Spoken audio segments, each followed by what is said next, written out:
Assalamualaikum warahmatullahi wabarakatuh. Perkenalkan, nama saya Muhammad BK Al-Qadri dan NIM saya 2507011127. Di sini saya akan menjelaskan tentang teori-teori lahirnya negara yang dikenal sebagai dengan dalam ilmu negara. Yang pertama itu ada teori teokraktis atau ketuhanan, yang dimana negara dianggap berasal dari kehendak Tuhan. Yang kedua, ada teori kekuasaan force teori, yang dimana lahirnya negara itu lahirnya dari kekerasan penakluk dan atau dominasi kelompok kuat terhadap kelompok lemah.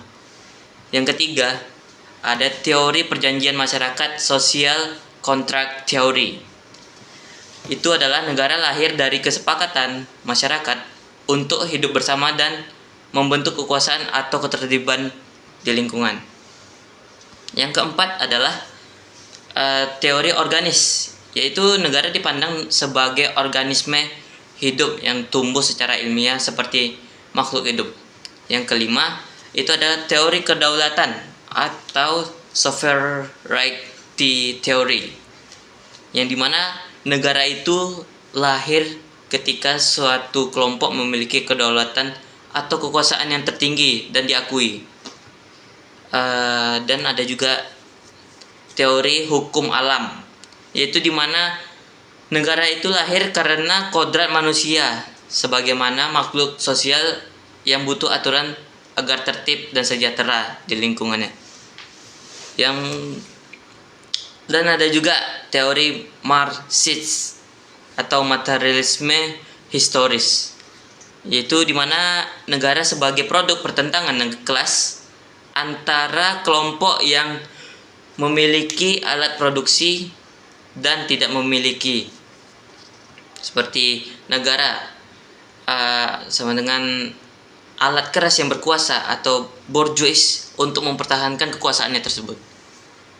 Dan yang terakhir ada teori sosiologis atau evolusi, yang dimana negara tidak tiba-tiba ada tetapi bertahap melalui proses sosial seperti kekeluargaan, klan atau kerabat, suku, atau konfederasi suku dan negara.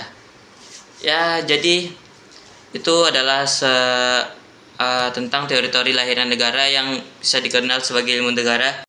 Jika ingin mengetahui tentang teori apa yang paling tepat untuk proses lahirnya suatu negara Indonesia, yaitu ada teori kedaulatan rakyat.